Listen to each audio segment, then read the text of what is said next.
Bonjour à tous, Franck Muller, ici Lyon. Nous sommes lundi 1er mars. Merci de me retrouver. Merci pour les partages, pour les vues. Là, on frôle les 2000. Je reviens un petit peu vers des scores beaucoup plus habituels. Merci encore. Merci pour vos messages. Bien. Alors, la nouvelle du jour, c'est Sarkozy. Et hop, Macron a réussi à glisser une savonnette et à éliminer Sarkozy des présidentielles de 2022. Donc, la menace d'un retour de Sarko est définitivement jugulée. Voilà. Ce lundi, l'ex-président de la République a été déclaré coupable de corruption et de trafic d'influence et donc condamné à 3 ans de prison, dont 2 avec sursis. Une décision importante.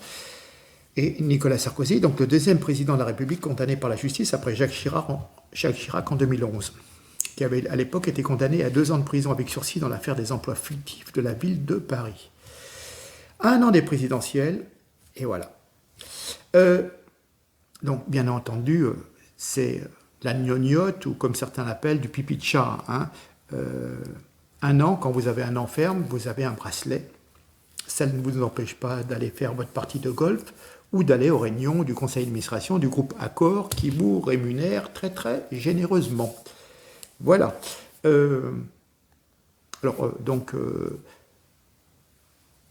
Sarkozy a fait appel, donc ça va encore traîner pendant 107 ans. Voilà. Je voudrais quand même dire une chose, tout se met en place pour faciliter un maximum la réélection de Macron. Et à 1 an des présidentielles, je voudrais faire un petit rappel sur Sébastien Ozière, qui est le fils aîné de Brigitte Macron. Il est senior vice-président chez Kantar Health, une société spécialisée dans les études de marché à Paris. Oui, Kantar, l'institut de sondage, ça vous parle? Donc c'est le beau-fils de Macron, il a 45 ans, soit 2 ans de plus qu'Emmanuel Macron, l'actuel mari de sa maman. Mais bien qu'il soit plus jeune que son beau-fils, l'actuel chef de l'État, Emmanuel Macron, considère les enfants de sa femme comme les siens. Oh, le brave homme. Comme c'est étrange, Sébastien est devenu, en janvier 2016, senior vice-président de la société Kantar Health, à capitaux en partie qatari, qui a acheté il y a quelques années l'institut de sondage Sofres. Ce sont des sondages qui ont bercé notre enfance. Et donc est devenu depuis Kantar TNS Sofres, voilà, William, filiale de WPP, leader mondial des études d'opinion, qui est basé depuis 2009 à Jersey. Voilà, Et ça l'a bien aidé Macron en 2017. Jersey, paradis fiscal.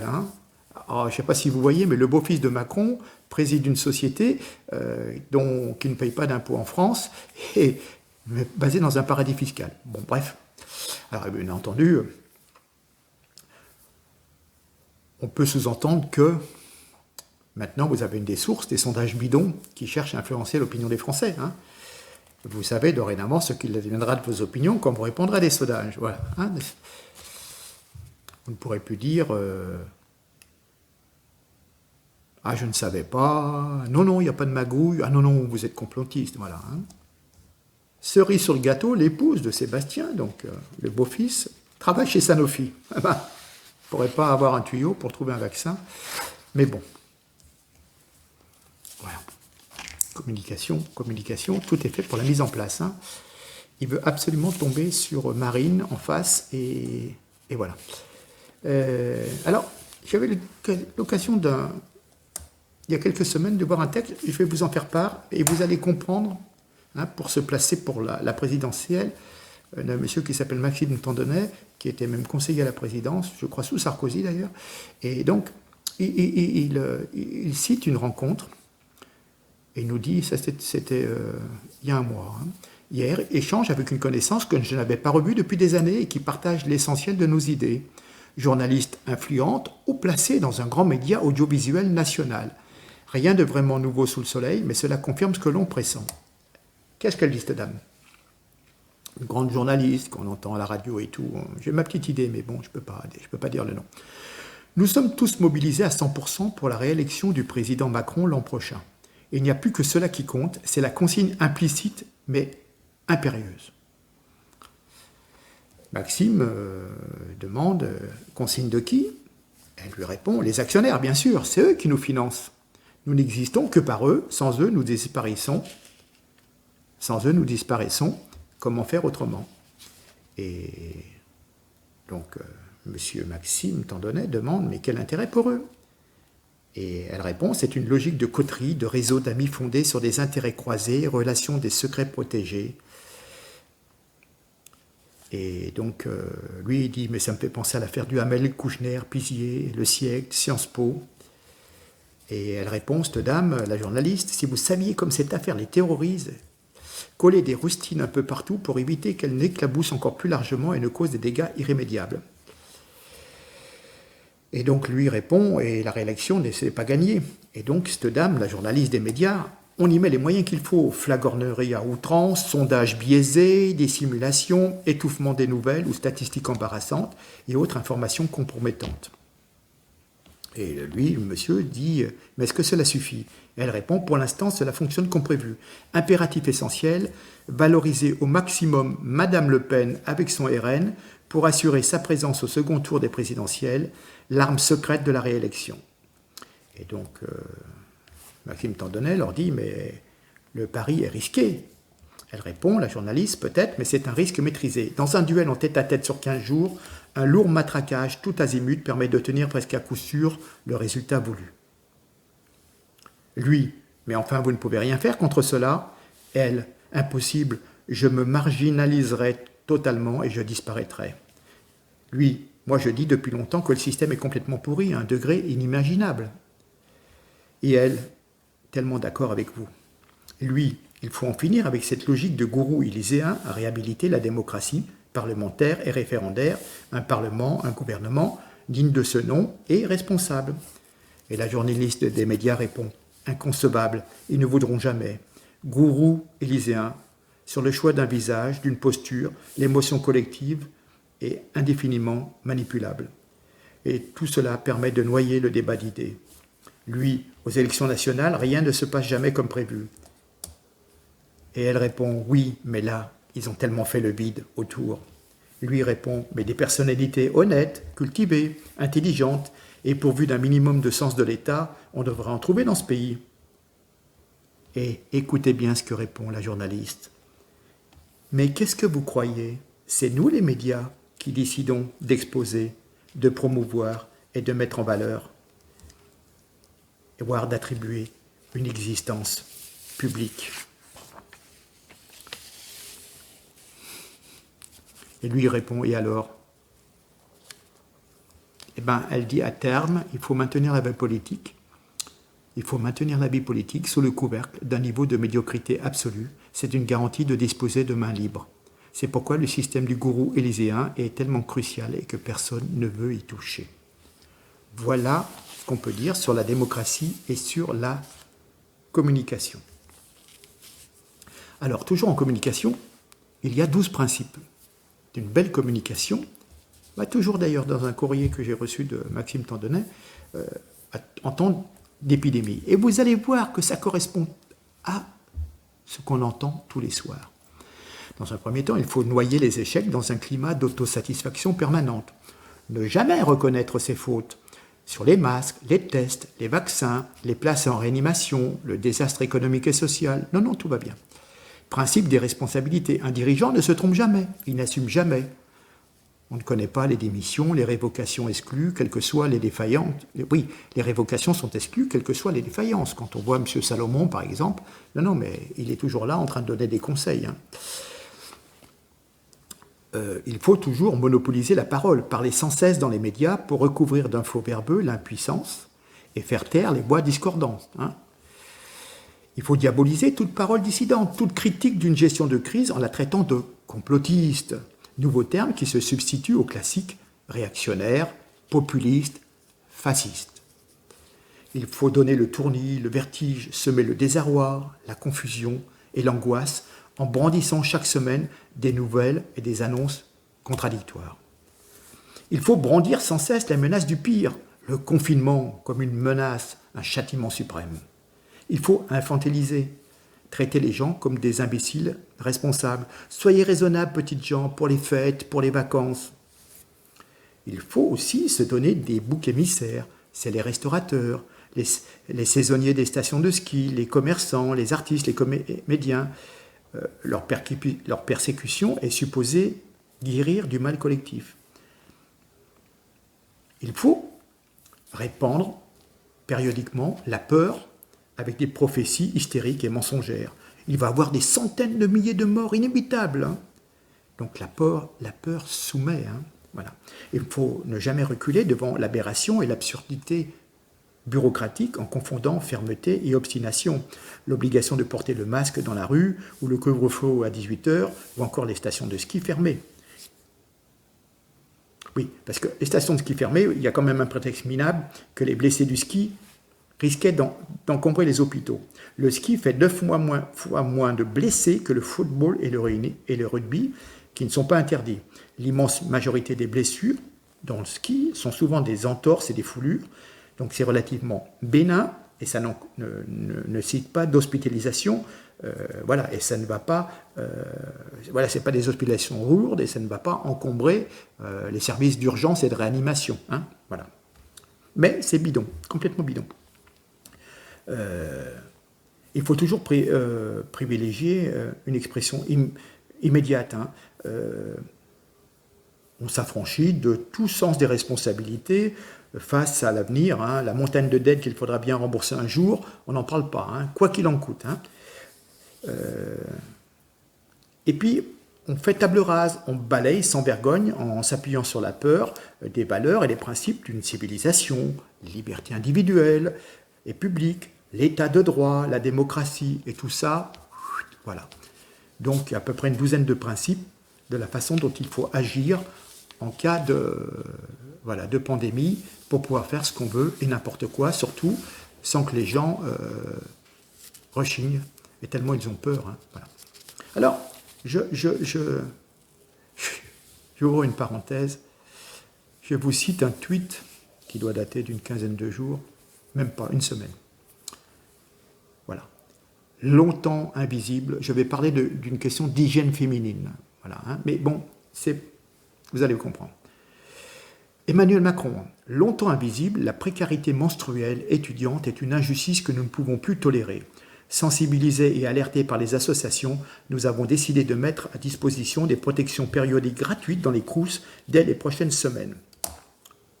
Démagogie, médiocrité. Un vrai président se soucie d'aider les étudiants qui, à cause de sa dictature imbécile, ne peuvent plus faire de petits boulots. Mais il ne s'occupe pas du détail. Les aides financières, les bons d'achat doivent permettre à chacun d'acheter des produits de base dont il a besoin, y compris les protections périodiques, des produits d'hygiène, bien entendu. Hein. Enfin, on ne fait pas de pub pour ce genre de produits. Quoi qu'en pense Schiappa, et encore moins un président de la République digne de ce nom, il devrait avoir la tête dans les nuages, et là, on est plutôt la tête dans les toilettes. Enfin, bon, vous imaginez Napoléon se soucier des règles de ses cantinières, vous imaginez De Gaulle s'occuper des règles des résistantes, et cela à l'époque où maintenant il y a des coupes menstruelles hein, qui sont réutilisables, lavables, et puis il y a des magasins bon marché où il y a des protections jetables, quand même à des prix très très bas, hein. Ça s'est très démocratisé. Alors, c'est la dernière exhibition à la mode, c'est des pubs de serviettes hygiéniques bien sanguinolentes, avec du bleu hein, quand même, il y a un code couleur hein, bleu à la télé, histoire de culpabiliser les hommes parce qu'eux n'ont pas à subir les désagréments menstruels. Ben oui, les pseudo-féministes, celles qui n'aiment ni les hommes ni leurs conditions de femmes, veulent que les hommes sachent, comme s'ils ne savaient pas, comme il y avait un homme qui n'ait jamais fait l'amour avec une femme qui saigne. Et puis en avant, on a des campagnes où le ridicule le dispute au dégueulasse quelque part. Bon, halte au tabou des règles. Tout le monde doit avoir ses règles. Même les hommes campagnent pour que les femmes choisissent de ne plus avoir leurs règles. Bois mes règles, il y a même une journée mondiale de l'hygiène menstruelle le 28 mai. Il y avait des pubs aussi, si tout le monde avait ses règles. Voilà, hein, c'est oser le féminisme. Il y a une punchline féministe qui a envahi Internet. Enfin, vous voyez, je veux dire, il y a un étalage. Voilà. Alors, bon, évidemment, il y a des articles, règles douloureuses, endométriose, et bien entendu, je compatis. Hein, mais, enfin, bon. Certes, il y a eu souvent, pendant des siècles, des discriminations de femmes quand elles avaient leurs règles, obligées de se mettre à part, accusées de sentir mauvais, accusées de mettre un frein aux envies sexuelles libidineuses, accusées de faire tourner le lait, la crème anglaise, ou d'avoir le mauvais œil à l'époque, vous vous rendez compte? Mais bon, on est en 2020, ça fait des lustres que plus personne n'évoque ce genre de conneries, en tout cas dans notre pays, dans le monde occidental. Mais justement, c'est parce que c'est rentré dans le domaine public, et ça pose question à nos pétroleuses, hein, les féministes, qui sont vexées de devoir subir un sort que ne subissent pas. On est tellement dans l'égalitarisme, c'est un sort que ne subissent pas les hommes. Mais la particularité des règles leur donne ce pouvoir terrible et magnifique, magique, celui de mettre au monde des enfants. Nous, les hommes, on devrait faire une campagne de pub en étant jaloux de ne pas pouvoir enfanter, de ne pas pouvoir procréer. Ben oui, puisqu'on est dans l'égalité. Voilà. Mais c'est vrai que il y a des siècles, on avait aussi quand même une certaine pudeur. Hein. On ne parlait pas des règles parce qu'on était bien élevé. On ne parlait pas de ces histoires de pipi-caca réservées aux médecins et aux enfants, ni de ces histoires de règles, comme on ne laisse pas ouverte la porte des toilettes pour ne pas imposer à l'autre bruit, odeur. Hein. C'est pas spécialement ragoûtant et il fut un temps où l'on n'imposait pas à autrui des conversations sans intérêt à propos de ses fonctions corporelles. Hein. J'ai pété, j'ai roté, ça coule pas, voilà. Hein. Enfin bon, c'est ce qu'on appelle la partie grandiose de l'être humain. Hein. Voilà. Mais lors de discussions, on essaie d'avoir une élévation d'esprit, hein, pas pour contempler ce que chacun fait chaque jour, combien de fois il va aux toilettes, etc., etc. Mais Macron représente bien, si vous voulez, la décrépitude de notre temps. Macron, lui, le prince des turpitudes. Macron est obsédé par sa réélection, donc il fait feu de tout bois, même en allant sur des terrains relativement vaseux, hein, de protection périodique. Macron préfère certainement donner 500 € mensuels à tout migrant majeur plutôt que de donner la même chose à nos étudiants nécessiteux qui ne peuvent plus avoir de petits boulots compte tenu de cette crise. Hein. Voilà. Donc monsieur est en campagne, monsieur est partout, monsieur surfe sur la vague des dégénérés, monsieur fait de la retape avec des youtubeurs qu'il va inviter à l'Élysée, voilà. Et puis bon, il fait de la retape aussi avec les étudiants en les plaignant, mais alors qu'il est lui-même un peu responsable de la situation actuelle. Quand on pense à tous les établissements de restauration qui ont fermé, qui employaient des gens un peu à mi-temps, à tiers-temps, en complément le week-end, et certainement tous ces établissements qui ne rouvriront jamais et dont les pas de porte vont avoir une valeur qui va baisser de 90% et qui vont être rachetés pour quelques menues pièces par des grands groupes, et il y aura encore plus de McDonald's et compagnie au détriment de ce qui faisait un petit peu l'histoire de la France, certains bistrots, certains restaurants dits traditionnels. Voilà. C'est l'image de notre société. Il faut déballer, il faut tout déballer. D'ailleurs, je voudrais revenir, tiens, puisqu'on parle de déballer, on déballe ses fonctions intimes. Et regardez, l'affaire Kouchner, Duhamel, l'affaire Audrey Pulvar, voilà. L'espace médiatique est saturé lorsqu'on ne parle pas de Covid, de récits intimes sur l'inceste, sur des pratiques pédophiles longtemps cachées dans les alcôves, voilà. C'est vrai que ça se percute de plein fouet. Hein. Il y avait les bonnes vieilles valeurs bourgeoises, le secret, le tabou. Et là, maintenant, on a l'impression qu'il faut s'exposer. Et c'est un rite initiatique qui veut que chacun prononce désormais des incantations publiques et médiatiques pour exorciser les vieux démons familiaux, ou comment passer d'une civilisation de la discrétion à une civilisation de l'ostentation. il faut voilà, rajouter des trucs sordides. Alors, c'est vrai qu'il faut que la parole se libère, mais on s'aperçoit qu'il y a un étalage toutes les semaines. Il y a un acteur, un homme politique qui a violé, il y a l'autre qui a été tripoté quand il était petit, il y a 45 ans. Voilà. On avait l'occasion d'aller voir, je crois, il y a une quinzaine de jours, Audrey Pulvar, sans vergogne, sur France Inter, en dénonçant son père, un monstre pédocriminel. Donc, cette journaliste, candidate socialiste aux élections régionales, n'a pas eu assez de mots assez durs pour décrire les agissements présumés de ce père sur l'une de ses cousines, alors mineure, il y a 45 ans. Hein, voilà. J'ai l'impression qu'il y a une psychanalyse de groupe, voilà. Hein. Alors c'est très, très intéressant parce qu'on vous dit c'est les mots qui servent à relater ces agissements méritent d'être lus attentivement. Qu'est-ce qu'elle nous dit, Audrey Pulvar? Ces souvenirs-là ont été cadenassés dans mon cerveau pendant des années en revenant par flash sans que je sache ce que c'était. Ces choses-là prennent du temps. Voilà. Après des années de silence et même de tabou, les acteurs de ces drames familiaux réalisent une sorte de révélation psychanalytique publique. Et avant, c'était quelque chose qui relevait de du psychologue, du psychiatre.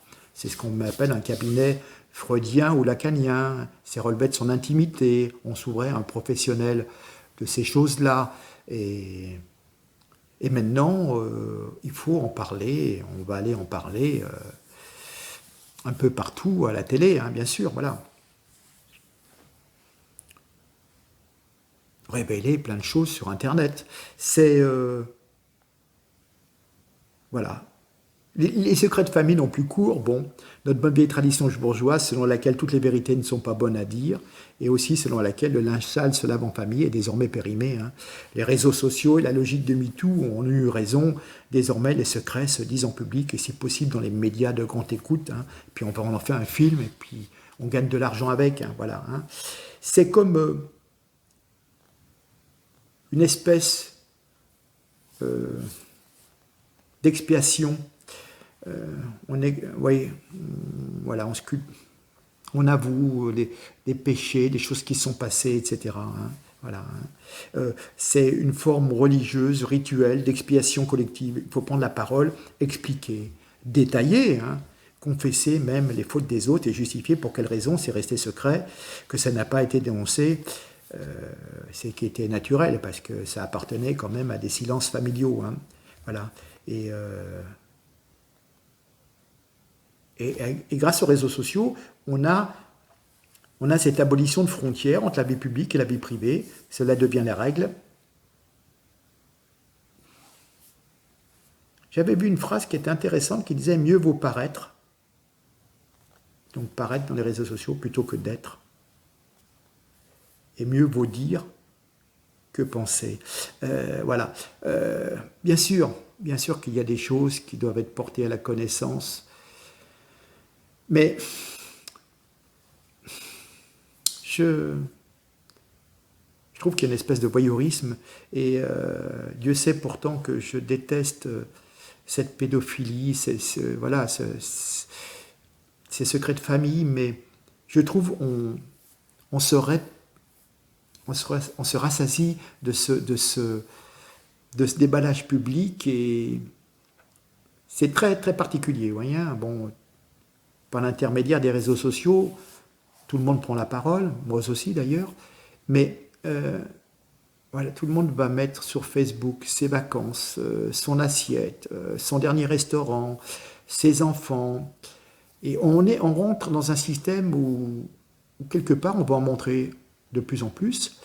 On a des séries limitées de 30 secondes sur TikTok où vous avez des jeunes femmes de belles allures qui vont vous montrer leur robe, leur tenue plus ou moins habillée, qui vont vous demander quelle robe dois-je mettre, préférez-vous ce pantalon, cette tenue moulante ou cette robe avec un décolleté et ma foi un fessier qui ressort, où on voit un string qui passe par en dessous. Enfin, voilà, on en est vraiment dans une civilisation de spectacle.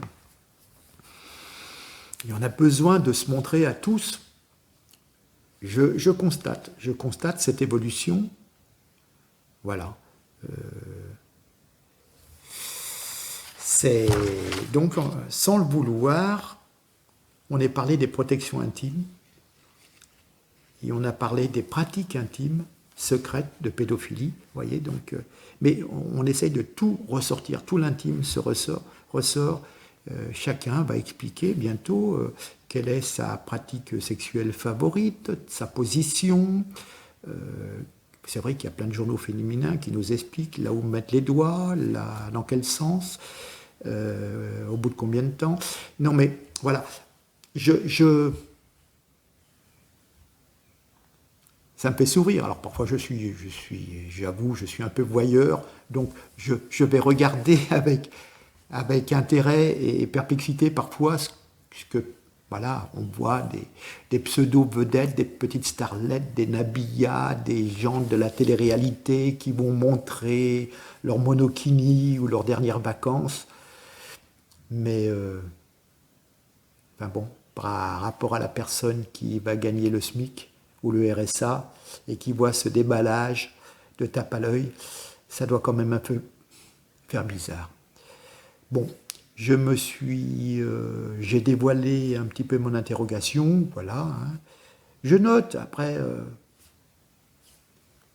suis pas vieux jeu non plus, mais je m'aperçois que nous avons quand même, depuis quelques années, un sacré déballage, quoi. Et là, ça s'accentue avec ces histoires de secrets de famille, quoi. Je note, je vous en fais part. Qu'en pensez-vous? Voilà. Bien. Eh bien, qu'en pensez-vous? Sarkozy est sur la touche, mais vous inquiétez pas, il aura un petit bracelet. Bon, enfin bon, d'abord il fait appel. Après, il aura son petit bracelet et ça n'empêchera pas. Par contre, si moi, je fais un excès de vitesse, je ne sais pas. Bon, on verra. Pour l'instant, il faut que j'essaye de ne pas en faire. Bien, écoutez, je vous remercie. Bonne soirée. Là, il est tard, il est 19h. Tout le monde est rentré chez soi, en théorie. Et puis, je vais programmer, je vais faire le montage de cette petite vidéo. Et je vous remercie en tous les cas de tous les partages. Et puis voilà, et à très bientôt pour de nouvelles aventures. Je vous embrasse, je vous salue bien bas. Merci en tous les cas, partagez un maximum et à très bientôt. Bonsoir.